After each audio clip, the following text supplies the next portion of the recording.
Alright, and we're back. We're just going to be getting set up now to, we have to set up a maneuver node basically at the periapsis to lower our apoapsis down. So I noticed that I can't delete this maneuver node because it says the control's locked. I did look that up, and what's happening is I don't have a clear line of sight with the communications network to Kerbin.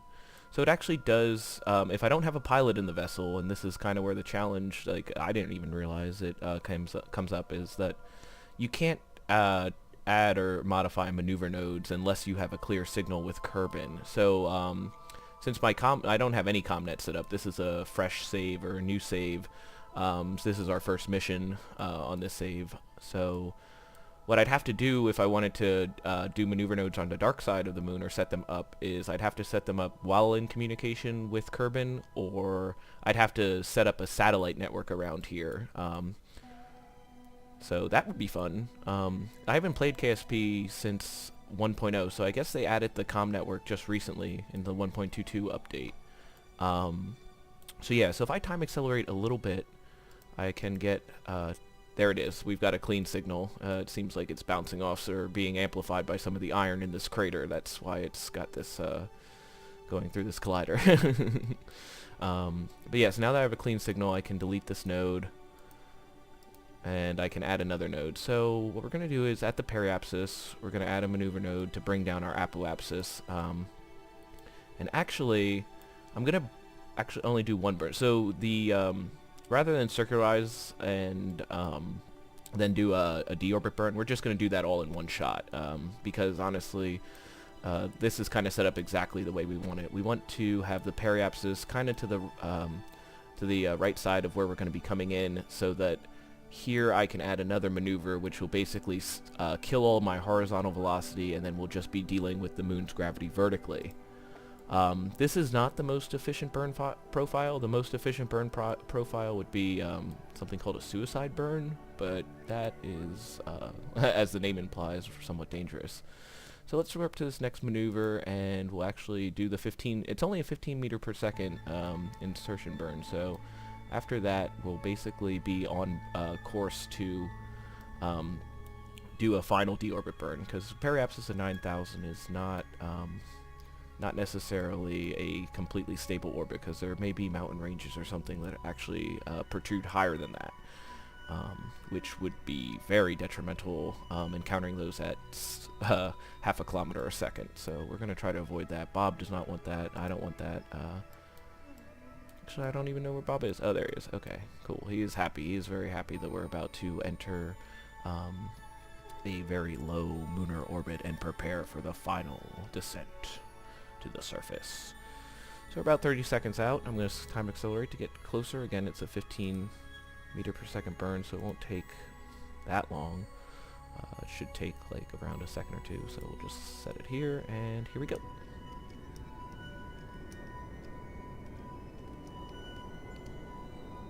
Alright, throttle. Let's just look where we're at now.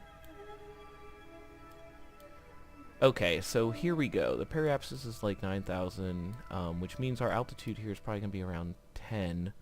So I'm gonna fire the engines a little more and bring the periapsis down even more. Yeah, 6. Okay, so this is good. Since we do have to be mindful now of our communication line with Kerbin, I'm gonna set up the maneuver nodes for the actual deorbit and landing here. So again, I'm just gonna draw this back. I actually probably want to start burning this at the rim of the crater, and then that will give us ample time to at least kill all of our horizontal velocity and still have enough vertical velocity to deal with, so it's a balance. Basically, we're going 540 meters per second relative to the surface. We're going to have to kill all of this velocity, and we're also going to have to kill some additional vertical velocity gain from the potential energy of the gravitational potential. Alright, so we're going to warp to this maneuver node, and we're going to deorbit then. So here we go.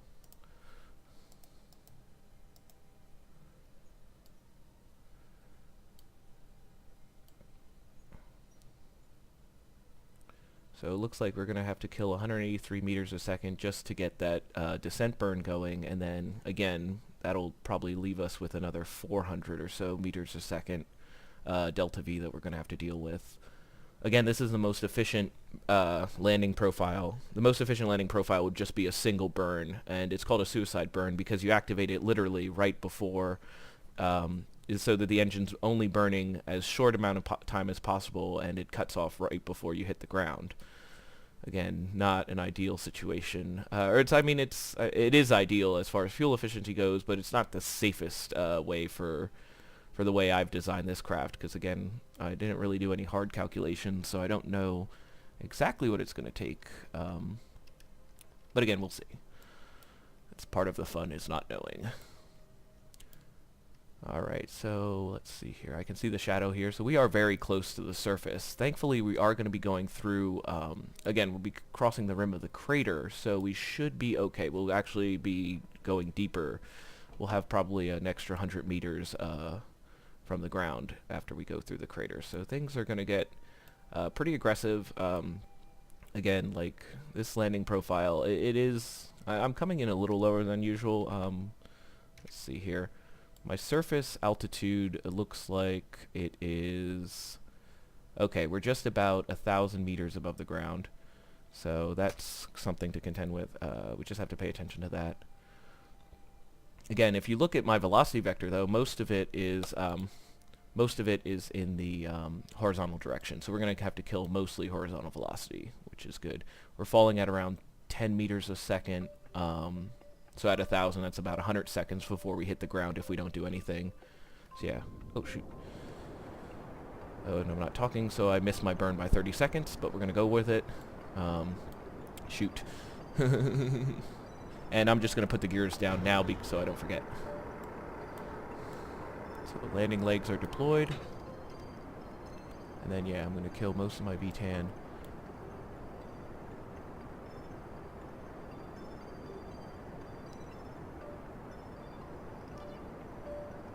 Okay, the burn was a success. Just looking at the orbital map, we're still going to land in the crater. We've got a little bit of time to kill, so I'm going to keep burning to kill the rest of the horizontal velocity while being mindful that our vertical descent is now almost 60 meters a second. So I'm going to pitch this up a little bit to kill some of that vertical descent off and just translate that back to horizontal VTAN.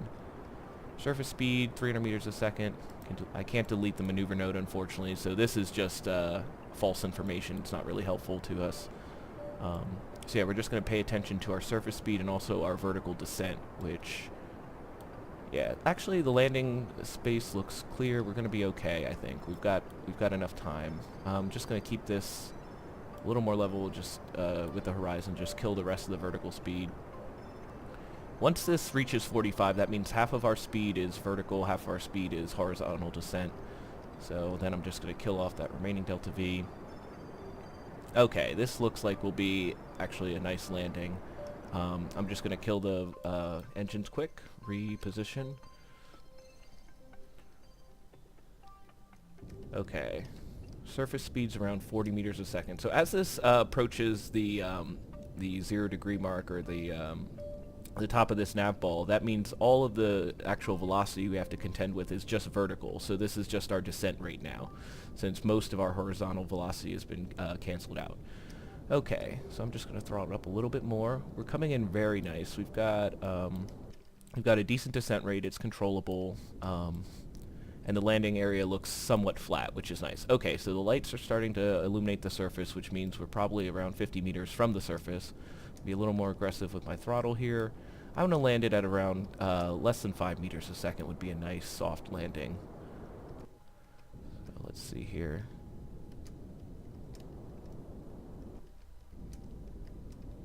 Here we go. Here we go. Oops.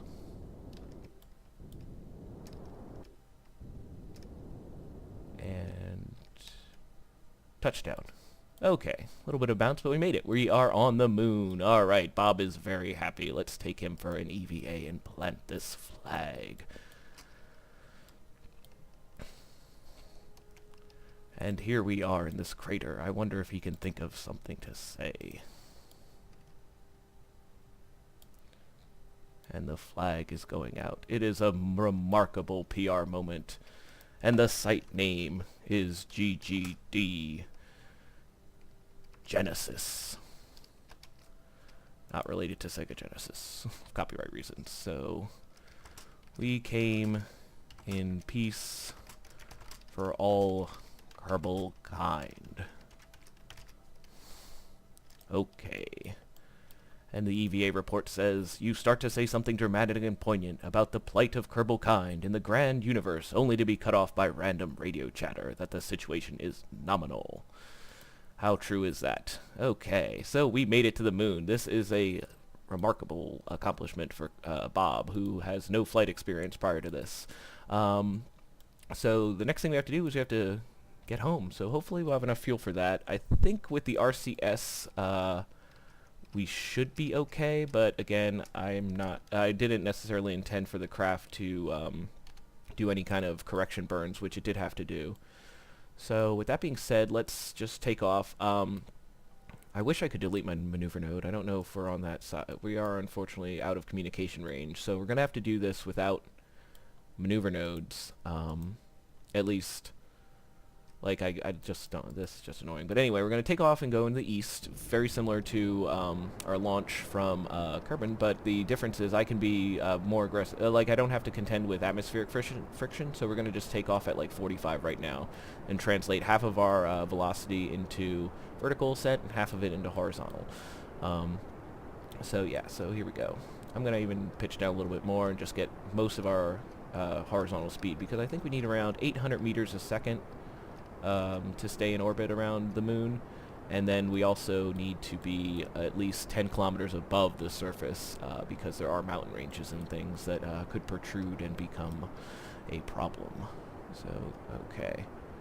So fuel-wise, we've got half a tank left. We're trying to get into orbit. If we can at least get into a stable lunar orbit, that means that there is at least potential for rescue if we can't find a suitable transfer burn back to Kerbin. So that is an option. Yeah, so we're just going to burn out as, let's see here, just checking the orbital map. Okay, I'm going to cut my apoapsis here. Since we're at, it's at 64. So we're just going to coast up to this apoapsis here, and then we're going to burn, do like a 10 or 15 meters a second burn, which should at least give us a stable orbit around Kerbin. And then we're going to hopefully be in signal range to just plot a quick escape burn back to Kerbin. So yeah, so here we go. I'm just going to time accelerate to this apoapsis here. Here we go.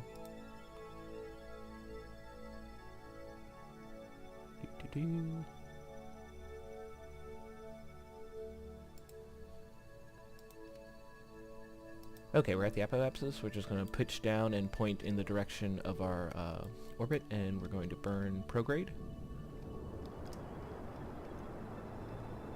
Checking the orbital map.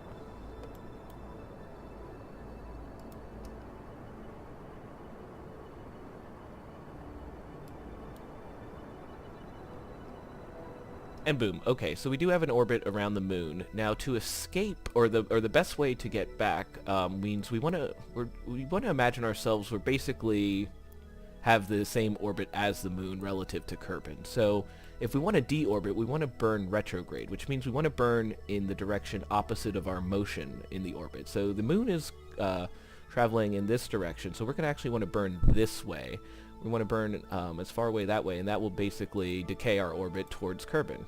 I still can't add a maneuver, so I'm going to time accelerate a little bit until I can at least get in communications range. Okay, so we're in comm range. I'm going to add now the maneuver node to burn us away.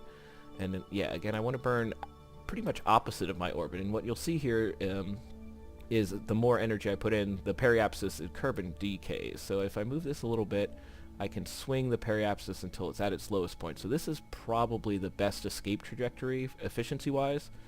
And then that gives us a periapsis. We want to get a periapsis less than 70, but greater than 35, or else our descent into the atmosphere would be too aggressive and we would burn up.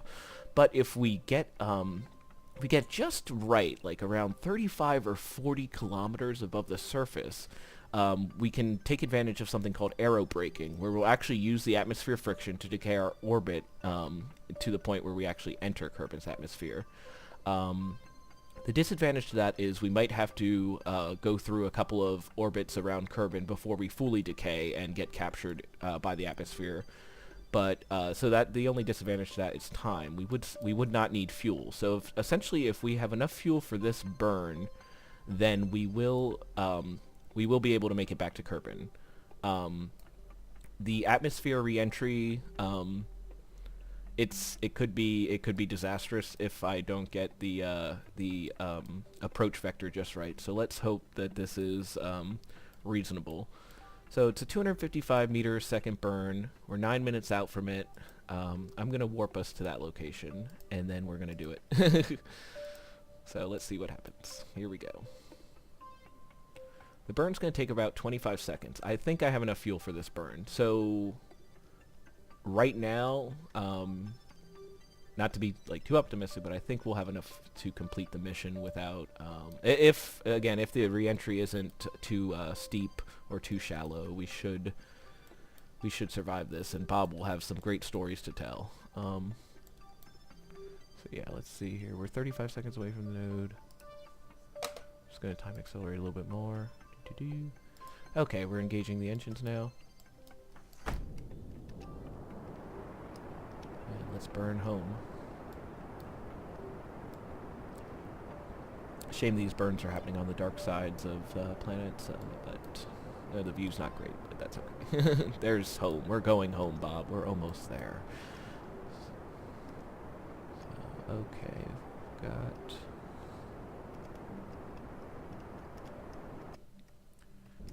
We're definitely on an escape burn because the camera changed. Let's see here. Our periapsis is 43. I'm gonna lower that a little bit with the RCS. There, 34. What we can do when we get closer to the periapsis is we will burn a little bit more. We'll burn the rest of our fuel off and essentially bring down the apoapsis as much as possible. Get as much orbital energy out of this orbit as possible, so that the re-entry is a little less dramatic. So this is going to take a few days of warping, so let's just warp to the lunar escape time. Let's take a last look at the moon. It was fun. We made it. Now we're ready to go home. Okay. Time accelerating again.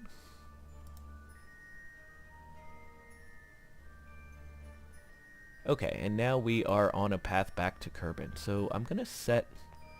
I want to warp pretty close to Kerbin, and then we'll see if we can't burn the rest of this fuel off and get a little less of an eccentric orbit. So as you see, the closer we get to Kerbin, our orbital energy, our orbital potential energy is being converted to kinetic energy in the form of this velocity. So our velocity is just going to increase as we approach this. So I want to come in less than 35, or less than 3.5 kilometers a second. That would be ideal. Oh shoot.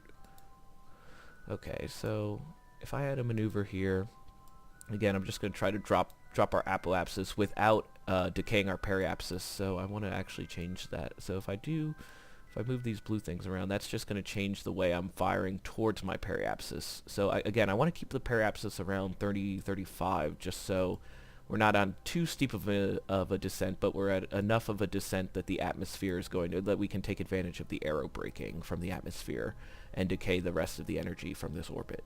So that looks good. Yeah, so okay. So this burn, 500 meters a second, 49 seconds, that probably will take out all of our fuel. Yeah, but it will be, it'll also get rid of a lot of our orbital energy, which is good. So again, 49 second burn, we'll start at around 25 seconds before the node. Alright, and the burn is starting.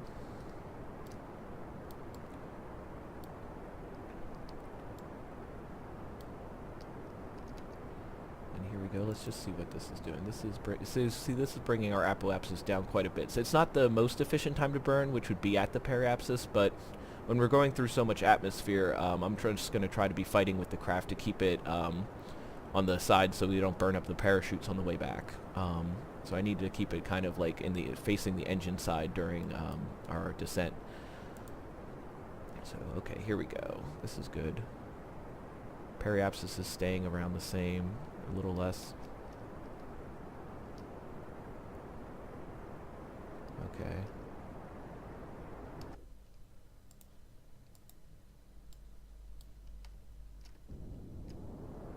So, okay, our orbital speed is 25 meters a second. That should be a decent descent rate for the re-entry. Again, the atmosphere starts at 70, so we won't feel the friction effects till 70 kilometers. But since we're on the dark side, the friction should make for a good light show, I hope. And we should land on the light side if the decay works properly. So yeah, I'm just kind of burning a little bit more energy. Oops, I'm gonna change this trajectory a little bit. Raising the periapsis again. I don't want it to be too steep that we get to the deepest parts of the atmosphere, but 25 should be good. Keep it at 23. Again, since we've got 2,500 meters a second, I'm again turning this so the engine's facing the airflow, and this will take the brunt of the heat, and then we'll jettison that once we reach the lower stage of the atmosphere and we know we're captured, so we don't have any more maneuvers to do. Bob is excited to get home. I think he's done with this scan.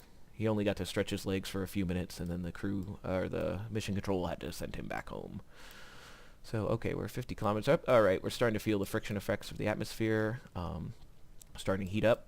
All right, again, I'm just trying to keep this point in retrograde just so the brunt of the heat exchanges on this on the landing side of it, because again, the capsule is what has the parachute and Bob in it, so we're going to try to bring that safely home without heating it up enough to burn the parachutes, which is possible.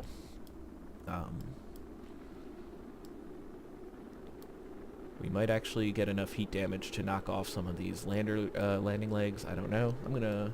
It looks cool, so we'll just leave it like that right now. Again, I'm just going to try to keep this with the RCS fighting as much as possible to keep it at retrograde so we don't spin out or spiral out of control. And look at all the friction. Our apoapsis is decaying. Our periapsis has decayed now. We are definitely going to land dark side, probably on the ocean, unfortunately. But that's okay. We are guaranteed to land now. We are captured. So that's good. We're not going to have to go through a bunch of decay orbits. This is the final descent. So yeah, friction heat buildup is okay. Uh-oh. We're starting to spin, which is I've now lost control of the actual craft, which I want it again. I don't want the heat to build up too much. So, oh boy. That's not good. Okay, we're going to jettison this. Okay. Okay, so now we just have the capsule. Again, I have a little bit more control of the capsule. I guess Bob is rocking back and forth. And okay, so we're still good. Again, I'm just trying to keep the heat away from the parachute, so this is good that we're facing this direction right here. Okay, we are 23 kilometers above the surface, roughly. Okay, entering the heavier parts of the atmosphere, and our surface speed is manageable. So, as long as we should be fine. We just have to pay attention now, really, to our radar altitude around 1,000 meters. I will deploy the parachutes, and that should be fine. If we deploy them now, we're going too fast. They'd rip up. They'd just be torn apart by the force. But it seems now our surface speed is around 400 meters a second. And we've got about 10 kilometers to go. So yeah, we've gotten most of our speed off now, and we should be fine for the deploying of the parachutes as long as that works. I'm just going to time accelerate a little bit to bring us down to around like 5 kilometers. I just want to make sure we're not like on a mountain range or something. Again, keeping an eye on the radar altitude is important. I'm just going to time accelerate. Unfortunately, we landed on the dark side of the planet, but oh, okay. So chutes deployed. Yep, okay, so it looks like the parachute is opening properly and we are slowing down. And here we go. I think we're going to land in a foresty area. And I guess the continent of, or the continental equivalent of Russia, I think, in Kerbin. So here we go, just time accelerating a little bit to the landing phase, just to make sure touchdown works properly. And yes, looks like we are about to make surface contact. And yes, Bob has made it. Oh, right, let's recover this vessel and get all of that science data. I'd say that was a success. It was a lot of fun. I was a little worried about the fuel, and it turned out that we did have plenty of fuel. So, GG guys.